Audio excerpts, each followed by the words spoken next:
오늘 말씀에서는 거짓의 영, 사탄 마귀에 사로잡혀서 잘못된 믿음의 길을 걷지 말고 바른 믿음의 길을 걸어야 함을 말씀하고 있습니다. 1, 2절 말씀을 제가 좀 쉽게 이해하기 위해 표준 세번역으로 읽어드리겠습니다. 오늘은 좀 표준 세번역 말씀을 좀 많이 보도록 하겠습니다. 1절입니다. 성령께서 밝히 말씀하십니다. 마지막 때에 몇몇 사람들은 믿음에서 떠나 속이는 영과 악마의 교훈을 따를 것입니다. 그러한 교훈은 그 양심의 낙인이 찍힌 거짓말쟁이의 속임수에서 나온 것입니다. 마지막 때가 말세가 되면 이 악마의 꾀임, 악한 영의 꾀임에 빠져서 믿음의 길에서 떠날 수 있다라고 말씀합니다. 사탄 마귀가 있어요, 없어요? 있습니다. 사탄 마귀가 있어요. 악한 영이 있어요. 어떤 분들은 잘 모르세요, 그걸 생각 못 합니다. 그러니까 지금 내가 지금 걸어가고 있는 그 신앙의 모습이, 내가 지금 말을 하고 행동하는 것들이, 지금 내가 생각하고 있는 것들이 이 악한 영에 사로잡혀서 하고 있다는 걸 모르는 거예요. 그냥 그게 내가 그냥 한다 생각하는 거예요. 그런데 우리가 알잖아요. 가룟 유다의 마음에 사탄이 예수를 팔 생각을 넣었다고 하지 않습니까? 그래서 가장 치열한 영적인 전쟁터가 우리 마음이에요. 우리 생각이에요. 그래서 마음을 지키라, 생각을 지키는 거예요. 우리의 생각이 이것이 하나님께서 주시는 생각인지 악한 영이 주는 생각인지 내 생각인지 우리가 이거를 분별할 수 있어야 돼요. 하나님의 말씀으로 분별을 해야 한다라는 것입니다. 근데 오늘 말씀은 여러 가지 사탄 마귀의 미혹이 있는데 그 중에 하나, 이게 전부가 아닙니다. 그 중에 하나, 금욕주의에 대해서 말씀하고 있어요. 금욕주의. 3절 말씀을 보겠습니다. 3절 말씀을 표준 세번역 읽어드리겠습니다. 이런 자들은 뭐예요? 악한 마귀, 사탄 마귀의 꾀임에 빠져서 잘못된 길을 걸어가는데, 이러한 자들은 혼인을 금하고 어떠한 음식물을 먹지 말라고 할 것입니다. 그러나 그 음식물은 하나님께서 믿는 사람과 진리를 아는 사람이 감사하는 마음으로 먹게 하시려고 만드신 것입니다. 혼인하지 말라는, 결혼하지 마. 그리고 음식물을 먹지 마. 어떤 음식물이, 여기서 말하는 것, 어떤 음식물은 고기입니다. 고기. 왜 고기를 먹지 말라고 할까요? 시장에서 파는 고기가 우상 제물에게 바친 고기일 수 있기 때문에 아예 고기를 먹지 말라라고 하는 겁니다. 우상 제물을 먹지 않기 위해서. 금욕주의가 위험한 것은요, 그 금욕을 통해서 자신의 의로움을 나타내기 때문에 그렇습니다. 나는 고기를 안 먹어. 왜? 시장에 파는 고기가 우상 제물에게 바친 고기일 수 있잖아. 나는 깨끗할 거야. 나는 안 먹을 거야. 그것이 나의 의로움이 되고, 또 고기를 먹는 사람들을 비난하고 정죄하는 그러한 자기 어떤 영적 교만이 되는 거예요. 물론 우리는 기억해야 돼요. 절제와 금욕이 신앙의 유익이 됩니다. 나쁜 건 아니에요. 금욕이 나쁜 건 아니죠. 그런데 문제는 뭡니까? 금욕주의에 빠지는 게 위험한 거예요. 우리가 구원을 받는 것은 우리가 무엇을 금욕적인 행위를 해서 구원받는 게 아니에요. 내가 어떤 거를 하지 않고 무엇을 하고 그걸 통해서 우리가 구원을 받는 것이 아닙니다. 우리가 구원을 받는 것은 예수님께서 우리의 죄를 대신 짊어지시고 십자가에서 피 흘려 죽으심으로 우리가 죄 사함을 받았습니다. 우리는 예수님의 죽으심과 부활하심을 믿음으로 하나님의 자녀가 된 거예요. 믿으시죠? 이게 복음이에요. 이걸 믿는 거예요. 그러나 여전히 이 교회 안에 성도들 중에 악한 사탄마귀의 꾀임에 빠져서, 야, 너 그렇게 해서 구원받을 수 있겠어? 너 그러면 안 되지. 너 이것도 하지 말고 저것도 하지 말고 이것도 하지 말고 자꾸만 금욕적으로 네가 그렇게 수행을 해야지, 네가 하고 싶은 데 다 한다고 천국 가겠어? 하면서 금욕적인 거를 자꾸만 하는 거예요. 그렇게 해서 뭔가 내가 해야 구원을 받을 수 있다라는 생각에 사로잡히게 되는 거죠.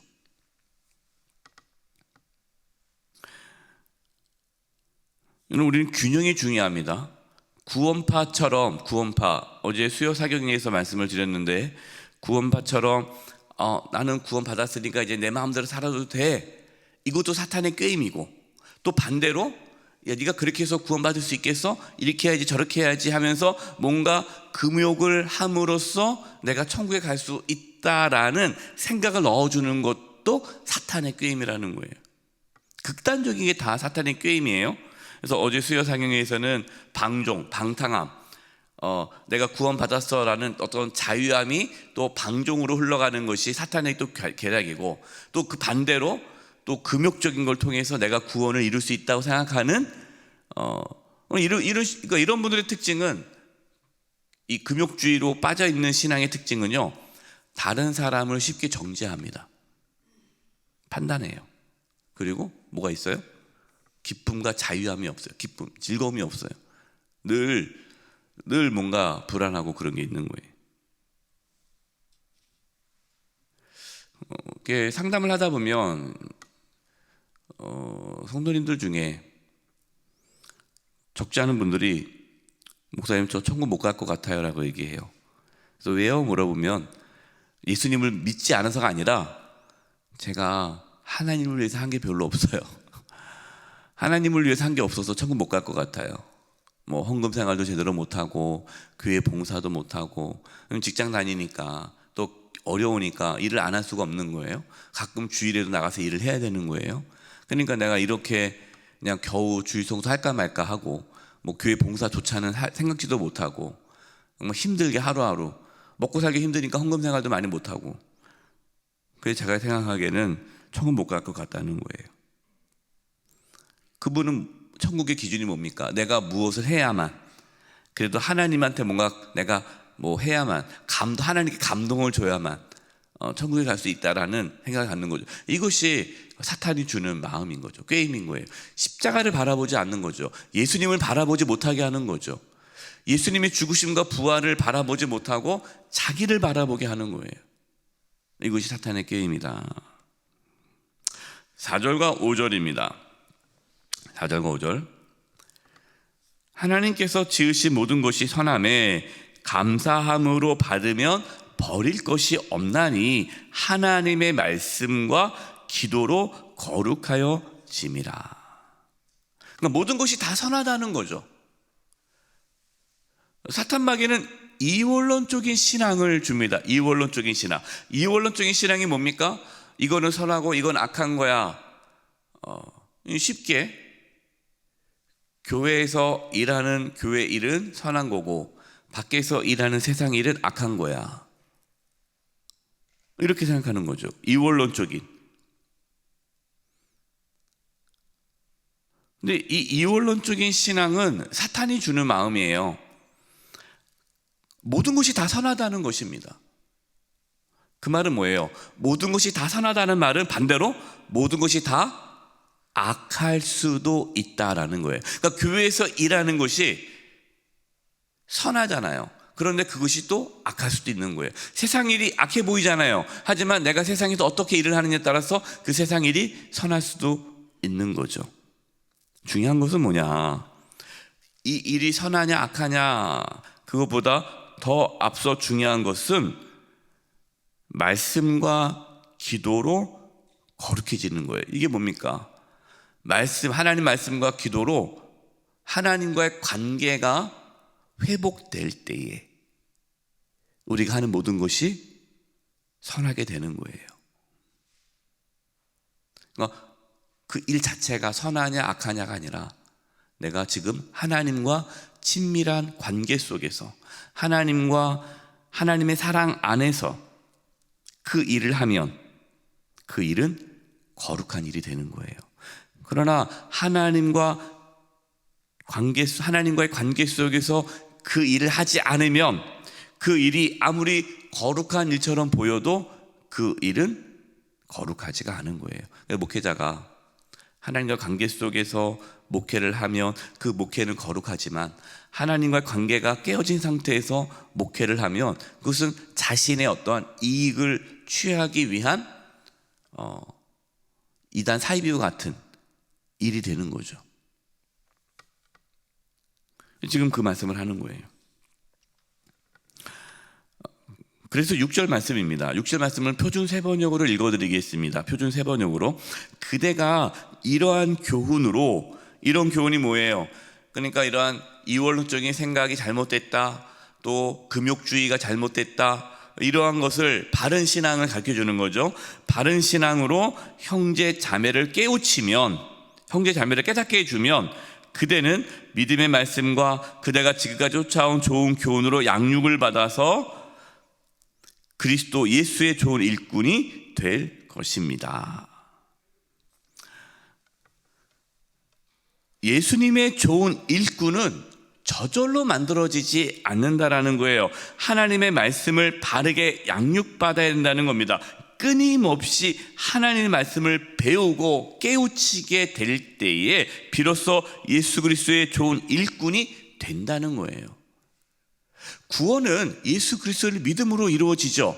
하지만 구원은 그렇게 이루어지지만 우리가 성숙한 그리스도인으로서 그 믿음을 지키고 그 구원을 지켜가고 올바른 믿음의 길을 걸어가는 그런 과정 속에는 우리의 노력과 수고와 애씀이 필요하다. 특별히 뭐요? 하나님 말씀을 배우는 일에 최선을 다해야 된다. 7절과 8절입니다. 표준 세번역으로 읽어드릴게요. 표준 세번역으로. 망령되고 허탄한 신하를 물리치십시오. 경건함에 이르도록 자기를 훈련하십시오. 육체의 운동은 약간의 유익이 있으나 경건 훈련은 모든 면에서 유익하니 이 세상과 장차 올 세상의 생명을 약속해 줍니다. 잘못된 가르침을 물리쳐야 합니다. 그리고 그 잘못된 가르침, 신앙을 분별하기 위해 말씀을 바르게 알아야 합니다. 그러면서 경건함에 이르도록 자기를 훈련해야 합니다. 믿음은 하나님의 은혜죠. 믿어지는 게 하나님의 은혜죠. 구원도 하나님의 은혜입니다. 그러나 신앙은 훈련입니다. 신앙은 훈련. 경건함에 이르도록, 성숙한 신앙을 가지도록 매일 끊임없이 영적 훈련을 해야 합니다. 영적 훈련은 뭡니까? 말씀과 기도예요. 그래서 이 새벽에 말씀을 매일 듣고 또 새벽에 하나님께 기도하고 수요사경회를 통해서 하나님 말씀을 더 깊이 배우고 기도하고 금요 성령기도를 통해서 또 말씀을 듣고 또 간절히 기도하고 성도 간에 말씀을 나누면서 서로 기도해 줌으로써 끊임없이 경건에 힘쓸 때에 우리는 분별할 수 있고 바른 신앙의 길을 걸어갈 수 있다는 거예요. 기억하십시오. 신앙은 자전거와 같습니다. 페달을 밟지 않으면 쓰러져요. 페달을 밟지 않으면. 끊임없이 우리의 경건을 힘써야 합니다. 10절입니다. 표준 세번역 읽어드리겠습니다. 우리가 모든 사람의 구주시요 특히 믿는 사람의 구주이신 살아계신 하나님께 소망을 두므로 우리는 수고하고 전력을 다합니다. 하나님께 소망을 두기 때문에 가만히 있는 것이 아니라 오히려 더 수고하고 전력을 다한다는 거예요. 수고하고 애써야 돼요. 이번 주 금토 우리 청년부 수련회 갑니다. 수련회 왜 갑니까? 피곤한데 그냥 가지 말지? 예. 그래도 피곤하고 힘들지만 모여서 청년들이 1박 2일 말씀을 듣고 기도하고 몸부림치는 거죠. 예. 하나님의 군사로 서기 위해서 몸부림치는 거예요. 그러한 수고와 전력이 없으면, 전력 다하는 게 없으면 신앙의 여정을 걸어갈 수가 없는 거예요. 12절. 아무도 그대가 젊다고 해서 그대를 업신여기지 못하게 하십시오. 도리어 그대를 말과 행실과 사랑과 믿음과 순결해서 믿는 이들의 본이 되십시오. 이 지금 디모데잖아요. 디모데가 젊잖아요. 젊은 목회자입니다. 우리 젊은 목회자들 영적 권위를 존중해 줘야 돼요. 우리 교육전사님 젊잖아요. 어떤 분은 이제 20대일 수도 있고 30대 초반일 수 있죠. 이제 새로 오실 목사님이 젊잖아요. 우리는 나이가 점점 들리니까 상대적으로 더 젊어요. 오시는 교육자분들은. 그러면 뭐라고 해요? 아유 뭐 애기네 애기. 아유 내 손주도 안 되네 하면서 그냥 뭐 전사님 얘기하면 아이 전사님 잘 모르시는데 그렇게 하는 거 아니에요. 이러면 안 된다는 거예요. 존중해야 한다는 거예요. 우리 성도님들은 안 그러시겠지만 우리 젊은 교육자들 존중해 주시기 바랍니다. 교구 목사님들 존중해 주십시오. 그리고 목회자는 본이 돼야 돼요. 목회자는 내가 목회자다 해서 그것만 가지고 권위를 내세우는 것이 아니라 정말 본이 되게 그렇게 신앙생활을 해야 됩니다. 13절. 내가 갈 때까지 성경을 회중 앞에서 낭독하는 일과 권면하는 일과 가르치는 일에 전념하시십시오. 디모데에게 부탁한 것은 하나님 말씀을 가르치는 일에 전념하라는 거예요. 목회자의 중요한 사역은 말씀을 가르치고 권면하는 일이죠. 마지막 15절 16절입니다. 이 일들을 실천하고 어떤 겁니까? 하나님 말씀을 가르치는 일에 실천하고 그것에 전심전력을 다하십시오. 그리하여 그대가 발전하는 모습이 모든 사람에게 드러나게 하십시오. 그대와 그대의 가르침을 살피십시오. 이런 일을 계속하십시오. 이렇게 함으로써 그대는 그대뿐만 아니라 그대의 말을 듣는 사람들도 구원할 것입니다. 목회자뿐만 아니라 교회 지도자, 우리 성도들이 계속해서 발전해야 한다는 거예요. 목회자도요 발전해야 돼요. 목회자도 계속해서 가르치면서 말씀을 전하면서 말씀을 연구하면서 배우는 거죠. 그래서 목회자도 신앙이 자라야 돼요. 뭐 어느 정도 수준이 딱 됐기 때문에 목회자가 되는 게 아닙니다. 기본적인 거는 됐지만 그 이후로 계속해서 발전해야 돼요. 성장해야 돼요. 그래야 목회자인 자신도 구원받을 수 있고 성도들도 구원받을 수 있다는 것입니다. 끝난 게 아닙니다. 끝까지 주님 앞에 서는 그날까지 천국에 들어갈 때까지 경건에 힘쓰고 끝까지 말씀과 기도로 거룩해지는 하나님과 교제 속에서 늘 거룩한 삶을 살아갈 수 있기를 주님의 이름으로 축원드립니다. 기도하겠습니다. 하나님 아버지, 저희가 말씀과 기도로 거룩해지기를 원합니다. 잘못된 신앙의 길에 빠지지 않게 해주시고 성령의 인도하심에 따라 바른 믿음의 길을 걷게 하여 주시옵소서. 예수님의 이름으로 기도드립니다. 아멘.